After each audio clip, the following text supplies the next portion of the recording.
Assalamualaikum warahmatullahi wabarakatuh. Hai teman-teman, aku Nada Hania Rizmunandar dari kelas Kimia 2A akan menyampaikan materi tentang NKRI. Menurut pasal 1 ayat 1 Undang-Undang Dasar Negara Republik Indonesia tahun 1945, negara Indonesia ialah negara kesatuan yang berbentuk republik. Nah, NKRI sendiri adalah singkatan dari Negara Kesatuan Republik Indonesia, di mana pemerintah daerah menjalankan otonomi seluas-luasnya di luar bidang pemerintahan yang oleh undang-undang ditentukan sebagai urusan pemerintah pusat. Kenapa sih persatuan itu penting? Seperti yang kita tahu, Indonesia adalah negara kepulauan yang terbentang dari Sabang sampai Merauke. Di Indonesia juga banyak terdapat suku bangsa, agama, serta budaya. Oleh karena itu, negara persatuan adalah satu negara, satu rakyat, satu wilayah, satu pemerintahan, satu tertib hukum, satu bahasa, serta satu bangsa, yaitu Indonesia. Seperti semboyan kita, Bhinneka Tunggal Ika, yang artinya berbeda-beda tetap satu jua, yaitu persatuan bangsa dan negara Indonesia. Lalu, mengapa kita berbeda? Teman-teman, perbedaan adalah suatu kodrat manusia sebagai makhluk Tuhan yang Maha Esa. Seperti firman Allah dalam Quran Surat Al-Hujurat ayat 13, yang artinya, "Wahai manusia, sungguh kami telah menciptakan kamu dari seorang laki-laki dan seorang perempuan, kemudian kami jadikan kamu berbangsa-bangsa dan bersuku-suku agar kamu saling mengenal. Sesungguhnya yang paling mulia di antara kamu di sisi Allah ialah orang yang paling bertakwa. Sungguh Allah Maha Mengetahui, Maha Teliti." Jadi, perbedaan itu bukan suatu alasan untuk kita saling bermusuhan dan saling tidak menghormati satu sama lain. Nah, di dalam Islam, kita juga mengenal konsep persatuan atau persaudaraan yang disebut dengan istilah ukhuwah. Ada ukhuwah Islamiyah, yaitu persaudaraan umat Islam, ukhuwah wataniyah, persaudaraan bangsa, dan ukhuwah basyariyah, yaitu persaudaraan umat manusia. Ukhuwah wataniyah inilah yang menjadi dasar cinta tanah air.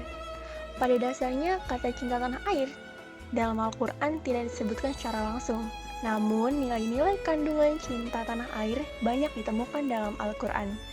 Berbagai nilai cinta tanah air dalam perspektif Al-Quran diantaranya sikap nasionalisme dan rela berkorban.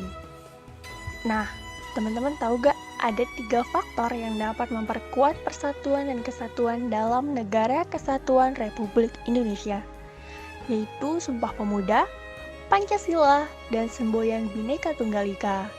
Ketiga faktor tersebut merupakan pemersatu seluruh bangsa Indonesia. Perbedaan suku bangsa, agama, bahasa, dan sebagainya dapat dipersatukan dengan menjalankan nilai-nilai yang terdapat dalam ketiga faktor tersebut.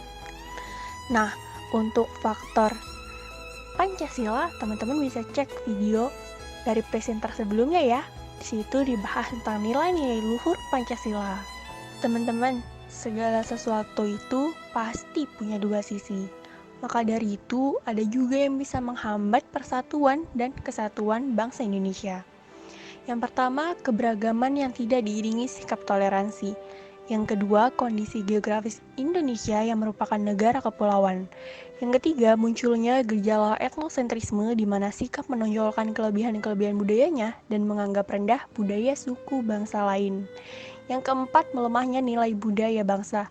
Serta yang terakhir, pembangunan tidak merata yang akan menimbulkan kecemburuan sosial. Menjaga keutuhan Negara Kesatuan Republik Indonesia adalah tanggung jawab segenap bangsa Indonesia. Maka dari itu, bisa dimulai dengan diri kita sendiri, yaitu saling tolong-menolong, saling berbagi, menghargai, dan menghormati tanpa membeda-bedakan suku maupun agama. Oh iya, ada sedikit konten Unity of Science. Piagam Madinah sebagai inspirasi sistem dan bentuk negara NKRI. Teman-teman tahu Piagam Madinah? Piagam Madinah adalah suatu peristiwa sejarah yang berkaitan dengan pengelolaan sebuah pemerintahan dalam masyarakat yang plural. Singkatnya, Piagam Madinah menyatukan suku Aus, suku Khazraj, dan suku Yahudi yang nanti kemudian disebut kaum Ansor dengan suku Quraisy yang nanti disebut kaum Muhajirin. Ini menjadi simbol karena Rasulullah membebaskan kaum Yahudi untuk menjalankan agamanya, tetapi mereka tetap harus mengikuti otoritas Rasulullah dan bergabung dalam pertahanan apabila ada serangan dari suku Quraisy sebelum mereka bersatu di Fathu Mekah.